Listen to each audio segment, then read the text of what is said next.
what we can do. So ano yung mga plano mo? Other than yung gusto mong to make over na bilang presidente. Yun man lang ang narinig naming plano. Kasi inappoint mo na yung sarili mo as designated survivor. Other than that, kung paano umunlad ang Pilipinas, wala man kaming naririnig kasi kahit during the campaign, hindi ka man nagsasalita po doon sa mga imbitasyon para sa presidential and vice presidential debate, absent ka.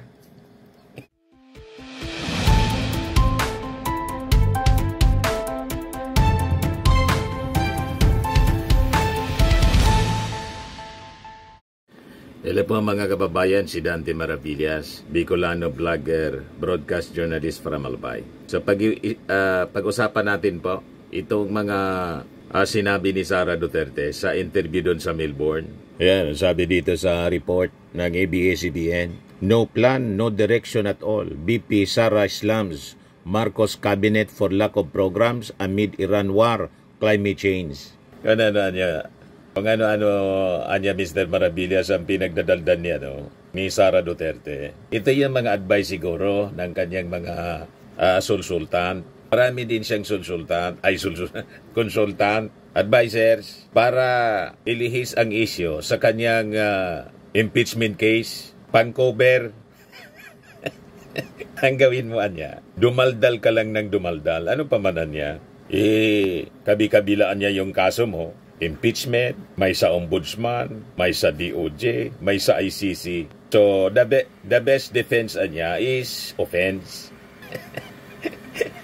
Di ba? Bumanat ka niyang bumanat para ang pinag-uusapan, yung banat mo, hindi yung mga pinakarap mong kaso.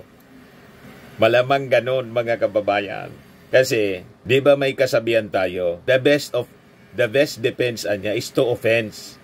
Kaya kahit mga baseless yung mga sinasabi ni Sara Duterte sa mga interview sa kanya ng mainstream media, ang importante, may kwento siya. Ilihis. Ito, analysis ko man lang po. That is the usual tactics po. Pag ang isang tao po, sukol na, kailangan bumira ka ng bumira. Sabi ni Sara, wala man anyang plano, walang direksyon ang gobyerno. May Marcos. O, di ba? As if may ginagawa siya. As if, mga kababayan, nagtatrabaho siya. Aminado nga siya, mga kababayan, ng magbiyahe. Lahat, personal travel, personal trip. Yan ang sinasabi niya. Hindi man niya tinatago. Yan sabi niya. BP Sara on Australia, personal trip. Kasi yun na nakalagay doon sa kanyang statement. Personal trip niya ito. Talagang personal trip. Wala mang kinalaman sa kanyang trabaho bilang vice presidente. Lahat pang personal. Pero siya has dagal, mga kababayan. May kapal ng mukha para umatake ng umatake sa ating Pangulong Bongbong. Wala niyang kapalano-plano. Yung sabi niya dito, Vice President Sara Duterte admonished President Marcos Jr. and his administration, saying his cabinet has no plans and no direction amid pressing global issues, including the war in Iran, the United States, new tariff regime, and climate change. Marcos Jr. and his cabinet have failed to prepare the Philippines for global shocks. Sabi po ni Sara, I've been a member of the cabinet and there is no plan at all. There was no direction at all. We are not prepared for global shocks. Pansin ninyo, walang ginawa ang Pilipinas sa US tariffs. May narinig ba kayo na preparation natin sa effect ng Iran at Israel conflict? Wala niyang long-term plan on how we can be self-sufficient in terms of food for everyone. Ang palagi niyang sinasabi, ang ganda na ng ekonomiya natin, maganda siya tingnan sa papel, but you don't see it at all in the everyday lives of Filipinos. There's nothing happening in our economy. Ang mayaman, mayaman pa rin. Yung mahirap, lalong naghirap. Ganon, mga kababayan, ang pinagdadaldal ni Sara Duterte. As if may contribution po sa ating administrasyon noong umupo siya as cabinet secretary bilang DepEd. secretary po, ang contribution niya, yung paggastos ng confidential funds ng 11 days, 135 million. Na ngayon, dahilan kung bakit siya na-impeach. Di ba, mga kababayan? Ayan sabi ni Sara, wala man niya akong ill feelings kay Marcos, but I have problems with his performance. As if may performance siya, mga kababayan. Ang performance niya sa False Asia survey. Kasi nga, False Asia. Mataas ang ratings kahit walang ginagawa. Di ba po, mga kababayan? Kaya sabi dito sa reaction niya, Richard Solomon, isang Marcos loyalist, Uror molustay, the nerve. Siya pa may gana magsabi ng problem ni BBM sa performance ng kanyang gobyerno. Ma'am, bili kita ng salamin. Gusto mo, donate na lang kita. Okay lang. Tumigas na yung utak ni Sara at nabulag sa mga ginagawa ng ating Pangulong Bongbong Marcos. In-invite para makinig sa SONA. Ayaw. Para hindi siya mapahiya ng lahat ng mga akusasyon niyang baseless. Ayaw niyang pakinggan kung ano yung napakarami na ginawa ng ating Pangulong Bongbong Marcos para isaayos ang ating bansa. Ayaw niya yung marinig sa SONA. Hindi niya ako mapapunta doon. Ayan Sara Duterte sees nothing substantial in Marcos Fort SONA. Bakit hindi ka muna makinig, pumunta doon? O kahit hindi ka pumunta, pakinggan mo muna kung ano yung SONA. Hindi pa nga nagsasalita ng SONA, hindi pa nga ginagawa yung SONA, may kuminto ka na. Di ba po? Ayan Ayan Sabi dito ni Sara. Dadalo po ba tayo sa SONA ni BBM? No, sir. I do not intend to attend the State of the Nation address of President Marcos, since I don't think he will be providing anything substantial about our country, and it would be best to spend that time with the Filipino community discussing what we can do for the country and to improve the country. What we can do. So, ano yung mga plano mo? Other than yung gusto mong to make over na bilang presidente. Yun man lang ang narinig naming plano.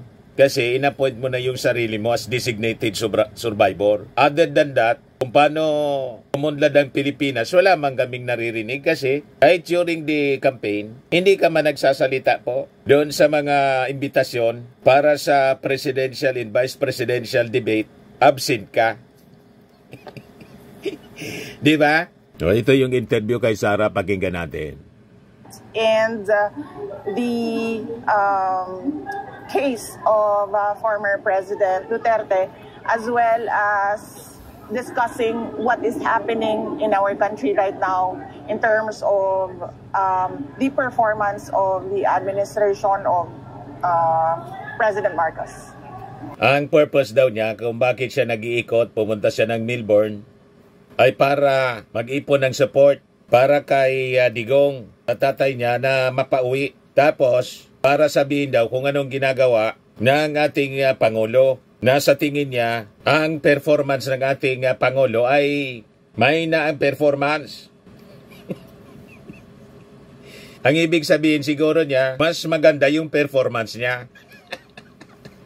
Ano yun? Ano yung performance niya? Yung sa paggastos po ng 11 days ng confidential funds, 125 million. Yun siguro ang best performance niya. Pero yung ating Pangulo, mahina ang performance bilang presidente. Yan ang pinapakalat, mga kababayan ni Sara, sa pag-iikot sa iba-ibang bansa. You see, ganun katindi. Not just Melbourne. Ano po ang reason ba't kayo pumunta dito? Personal po ba or politics aspect? Yes, the reason why I am here is because I want to bring to the international community and talk to the Filipino community here in Australia about the International Criminal Court and the case of former President Duterte, as well as discussing what is happening in our country right now. Unang-una mga kababayan, anong paki ng Australian government sa kaso ng kanyang tatay? Nonsense po. Barking at arong tree. Gustong idamay ni Sara yung Australian government na mangialam sa mga judges ng ICC. Kasi daw, ang Australia kasi, member ng ICC. Yung Pilipinas po, member din ng ICC dati. Kaya lang, umalis yung kanyang tatay sa pagiging member para makaiwasan na sa pananagutan. Iyon pa rin yung nangyari.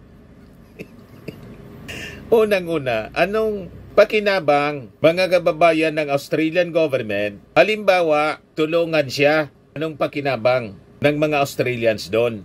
At anong rason na makisawsaw sa kasong crimes against humanity ng kanyang tatay, ang Australian government? Kaya sa tingin ko mga kababayan, ginagawa ito ni Sara kasi ito mga desperate moves para ilihis ang issue doon sa nakaambang impeachment trial na kanya pong kinakaharap, na kahit mayroon siyang maraming kaalyado sa Senado, pero nag-fail pa rin na pigilin na matuloy ang impeachment trial laban sa kanya. So, pilit na nililihis ni Sara Duterte ang issue sa kaso ng impeachment niya.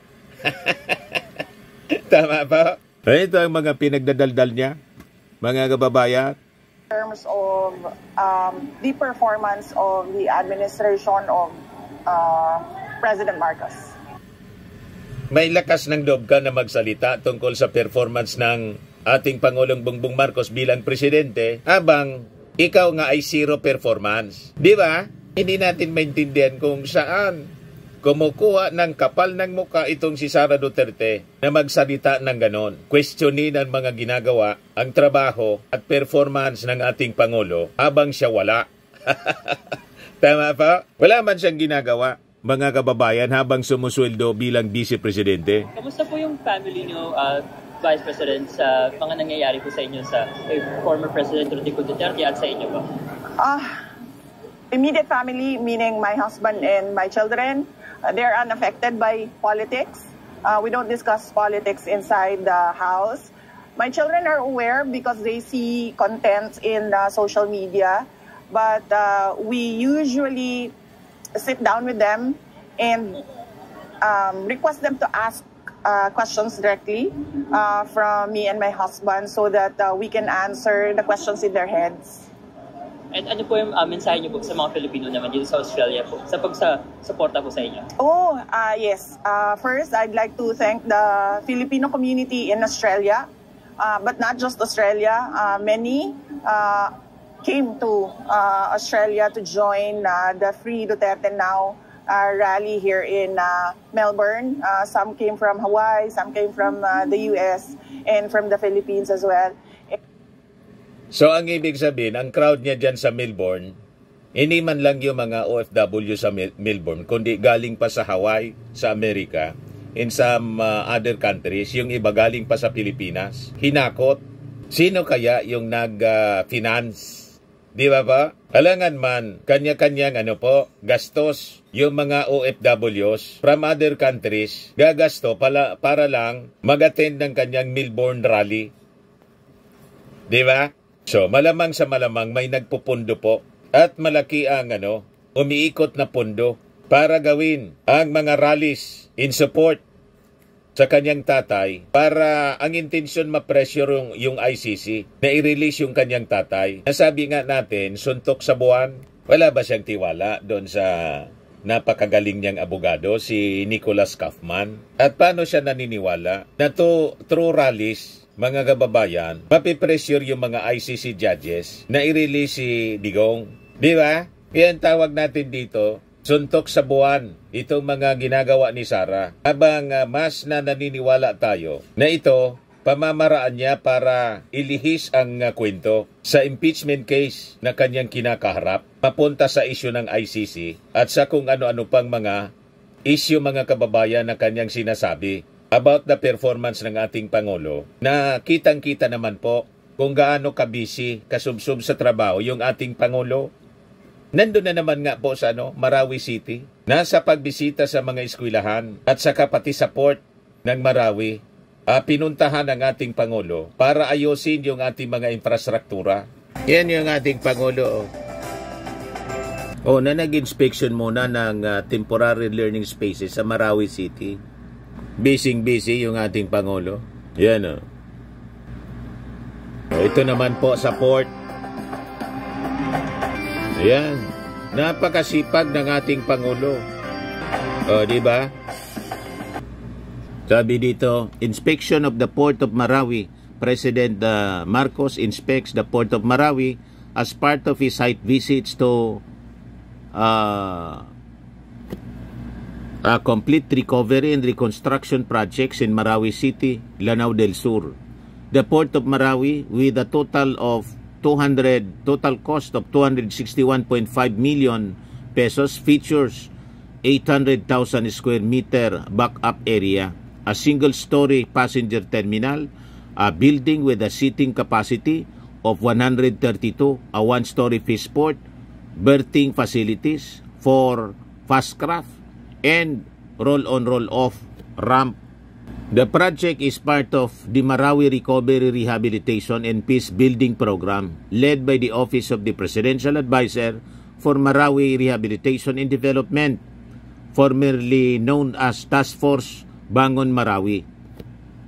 It is an initiative by the Office of the President to expedite recovery, reconstruction, and rehabilitation of the city, which was ravaged by a 5-month-long siege that displaced nearly 400,000 residents on May 23, 2007, panahon ng tatay niya. Yan ang ginagawa ng ating Pangulo. Yan siya. Napakagandang project.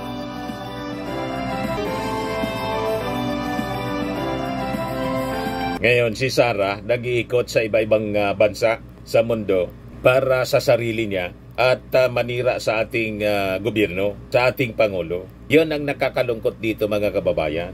Yan sige lang panira kung ano-ano pinagsasabi. And we thank them for that, and we thank them for listening about the ICC case and about the situation of former President Rodrigo Duterte. Thank you. Thank you, Madam Vice President. Thank you for speaking with supporters, a big amount of supporters you have behind you here. But in terms of the political support, have you been trying to seek a meeting with the Australian government while you're here in Australia? Not for this visit. I've not reached out. I did reach out to Foreign Minister Penny Wong, but unfortunately she is unable to meet me on Monday. So I will not be visiting Australian government officials for this visit, but I do hope that I can meet them in my next visit in the future, inshallah. Is it a concern for you that you've come to Australia, you're here on Australian soil, and they haven't granted you a meeting? What does that mean for Australia's relationship with the Philippines? Well, it doesn't reflect, I don't think it will reflect the relationship of the Philippines and Australia. It was a very short notice. I informed her informally through a message that I am here in Australia and I am here to do a rally today, and that if she is available for a very brief, quick chat, just to say hello, because I met her in the Philippines when she visited, and just wanted to say a friendly hello, nothing official. So gusto pang madawit ni Sara yung Australian government, makisali sa problema nila. Malabo, mga kababayan, na patulan ng Australian government yung personal na agenda ng kanyang pamilya. Ano po ba tayong update doon, Lily? Well, the update is former spokesperson, former Secretary Attorney Harry Roque already sat down and discussed with a local Dutch lawyer, and he has been asking me to do a online consultation and vetting of the lawyer. I've not done that because I've not sat down and discussed this as well with former President Rodrigo Duterte. Since he is the client, I think he should be the one to decide, and he should be informed of the other remedies that are available to him. But hopefully we can avail of all remedies to get to free Duterte now. For the last outlet, SMNI, please. I'm from Sorry. SMNI. Yes, sir. We confirm if dadalo po ba tayo sa zona ni BBM? No, sir. I do not intend to attend the State of the Nation address of President Marcos, since I don't think he will be providing anything substantial about our country, and it would be best to spend that time with the Filipino community discussing what we can do for the country and to improve the country. What we can do, binigyan ka ng pagkakataon na may magawa sana as DepEd Secretary, wala man talaga. Perwisyo pa, nabulok yung mga pagkain ng mga bata. Yun ang lumabas doon sa investigasyon ng paggamit ng pondo ng DepEd. Nagkatapos ngayon, yun ang sinasabi niya. What we can do daw para sa ating bansa. Ngayon nga po, wala man kayong ginagawa, kundi lahat lang pampersonal na travel para lang sa pamilya ninyo, yung kay Digong, issue sa ICC. You see? Natanggap ninyo po ba ang order ng Ombudsman to file counter affidavit regarding issues sa confidential funds? Yes po, ano po yung magiging reaction po niyo dito? Yes, we received the request to comment of the Ombudsman, and the lawyers are already, as we speak, the lawyers are already preparing for the answer, and the lawyers informed me that we will provide the answer within the period required, within 10 days. So, ma'am, last question na po. Yes, sir. Yusek Castro, ma'am, said, and I quote, pang personal o pang bayan? That is the question. This was her reaction, ma'am, regards to your travel dito po sa Australia at sa ibang bansa. Ano po yung masasabi po? This is, I do not like traveling at all, except for holidays. And clearly, I am not on holiday for this trip. I am here to discuss with the Filipino community on ways forward for our country. And of course, how we can push the administration to do more for our country. And the Philippine government should not discount the contributions of the Filipino communities worldwide, because first, wala mang ganun pong dinidiscount ang contribution ng mga Filipino. Wala ka man doon, wala kang contribution doon sa contribution ng mga Filipino sa economy ng ating bansa. Ang tinatanong ng reporter, yung personal travel mo.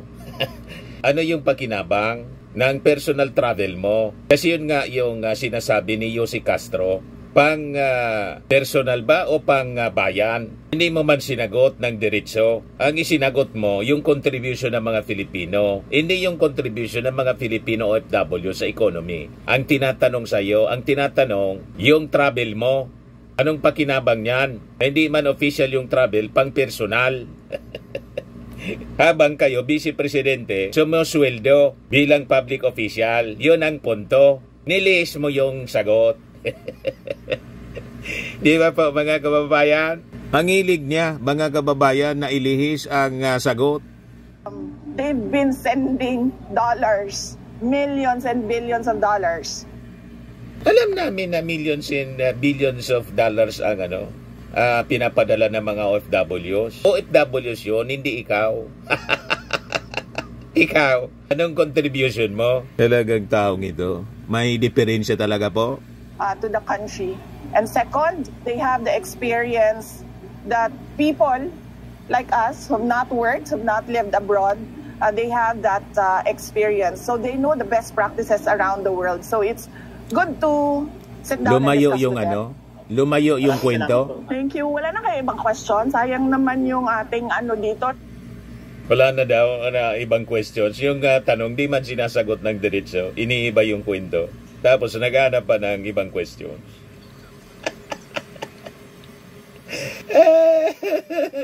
Ayan mga kababayan, matindi. Useless talaga itong si Sara. nagbayad tayo. Nagbayad pa. Oo, nagbayad tayo ng plane ticket and all para lang.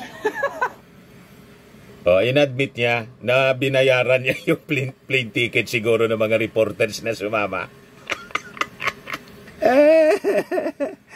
Booking. We paid for plane ticket and all. So, ask you see? questions. Yes. Yes. So nagpa-press con siya, binayaran niya yung mga taga-media, hindi lang nga plane ticket siguro ang binayaran. Pati siyempre, lahat ng accommodation at malamang sa malamang may sobre pa. Para sa mga reporters. Salangan pupunta dyan yung mga reporters. Tapos gagastos ng sarili nila at sasayangin yung panahon para lang mag-interview sa kanya. Di ba pa? Ngayon, inadmit mismo ni Sara dito sa interview. Binayaran lahat ng accommodation, plane ticket. Kaya kailangang magtanong. Para may i-report, may mapag-usapan dito sa Pilipinas po. Yan na. Hindi man niya tinatago, mga kababayan. Sinabi niya mismo. Gusto ba makakipag-reconcile ng iyong dating ka-unit team sa iyo? Yan ba may katotohanan? No, ma'am, I've not received any requests for a sit-down or any meeting with President Marcos. I have no ill feelings with him with regard to the political persecution that I am receiving from the administration. Political persecution? Walang political persecution. Prosecution. Kasi kailangang ma-prosecute ka. Bakit? Pinantaan mo ba naman yung ating Pangulo? Krimen yun. Ginastos mo ba naman na walang dokumentong maayos? Yung pera ng bayan, in just 11 days. Halangan man, palusutin ka. So ang tawag niya mga kababayan, political persecution. Walang ganun po. Prosecution. Para mapanagot sa mga maling ginawa. Ganun po. Parts of the life of a politician. I have problems with his performance as president. And I have problems with the violations of our fundamental law, our constitution, particularly with the rendition of former President Duterte. That was really an affront to Philippine sovereignty. Recently po sinabi din niya na hindi daw siya makikialam sa inyong impeachment. So, alam naman natin pabago-bago siya ng statement. And now, there's this new statement. So, tingin ko, ito mga reporters, mga kababayan, yung mga friendly reporters ito ng mainstream media sa kanya. Kaya yun ang sinama niya. Fully paid yung lahat ng gastos. Pati yung mga tanong, tingin ko, inorient mo na kung ano yung mga dapat na tanong, direksyon ng pagtatanong.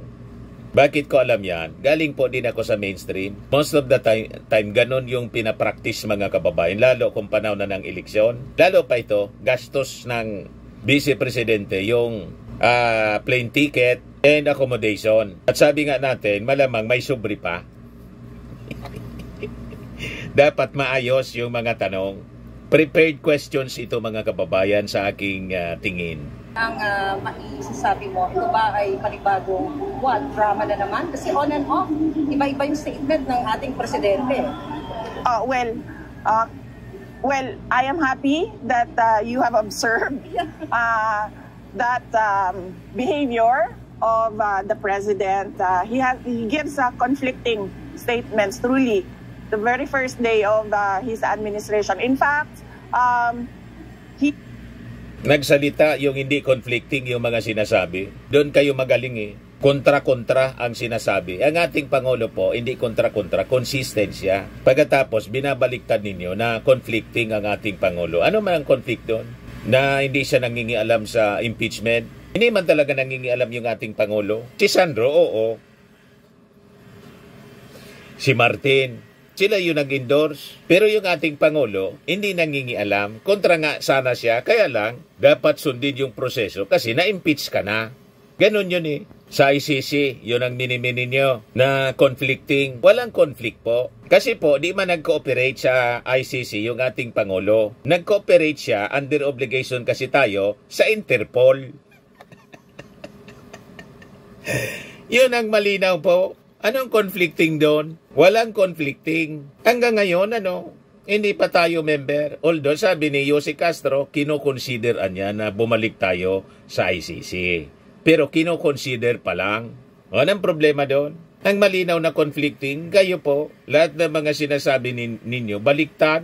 Sabi ninyo, bloodbath sa sa impeachment trial. Pagkatapos may petisyon sa Supreme Court. Tapos yung mga kalyado ninyong senador, lalo na si Bato, nag-akto ng abogado, gustong ipa-dismiss. Di ba? May motion to dismiss. Pero sabi ninyo, bloodbath. Yan ang conflicting. Pero yung ating Pangulo, walang conflicting statement po. Lahat baliktad mga kababayan sinasabi ni Sara. He has not followed through with any of his campaign promises. And that is an... Anong hindi? Sinunod yung campaign promises? Napakalinaw, yung 20 pesos na bigas, meron na. O diba? O ngayon, ang tanong, kumusta naman yung 7 pesos na promise na bigas per kilo ni tatay mo, Digong? O diba, wala man nangyari? Pinabaliktad ninyo lahat. The conflicts with regard to our president. And, budol in English is scam, no? Yeah. We're not surprised. He has the hallmark of a scammer. Vice President, what is your reaction po with the recent... Yung ating Pangulo pa, yung naging scammer, yung naglunok ng 125 million na ang mga resibo, lahat Syria, hindi scammer. Yung acknowledgement receipts, lahat Syria, yun ang totoong scammer. Talaga itong si Sara. Election that majority of the senators elected this 2025 came from your slate, from your party. Well, factually, no. For the Senate, there were three winners from the party of President Duterte, the PDP, and then there were 2 guest candidates of the PDP who won, so that's 5. And then there were 5 winners from the administration ticket, and then there were 2 winners coming from the Liberal Party. So I wouldn't say that it was a grand slam win for PDP, but it was good enough considering that the former president was not there to campaign for his candidates. And number 2, when I came back from The Hague, there was really a very short time for me to step in and campaign for the candidates of former President Duterte. Bibi, I know every day meron kang calls kay Pangulong Duterte. 3 times a day. 3 times a week, ma'am. I'm sorry. Right? Yes. When was the last time po na nag-usap kayo ni PRD? Well, ma'am, unfortunately, I cannot remember the last time that we talked because when I am traveling, my line from the Philippines is turned off because I use international roaming SIM. So he has been told by my sister, I'm traveling to do the rallies around the world and to get the Filipino community to rally behind him. So ang plano pala mga kababayan, mag-tour talaga around the world para mag-rally. Para mapauwi si Digong mga kababayan. Mag-iikot si Sara sa buong mundo. Kausapin yung mga OFW at pati siguro yung gobyerno. Tulad ng Australia na gustong makausap, sinusulsulan yung kanya mga supporters na kausapin daw yung Australian government, pati yung mga media para ipakalat ang pang-aapi ng Marcos administration, political persecution sa kanila, lalo na kay Digong na kinidnap at diniliber sa dahig. Yun ang agenda pala ni Sara. Regard to his case in the ICC, and to discuss, as I said, what is happening in our country. What was the last time na napag-usapan ninyo para i-share nyo dito sa ating mga kababayan? Yung last na nag-usap kayo, ano po yung bilin ni PRRD?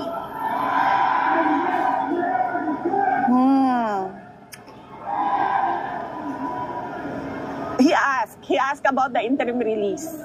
And then I told him that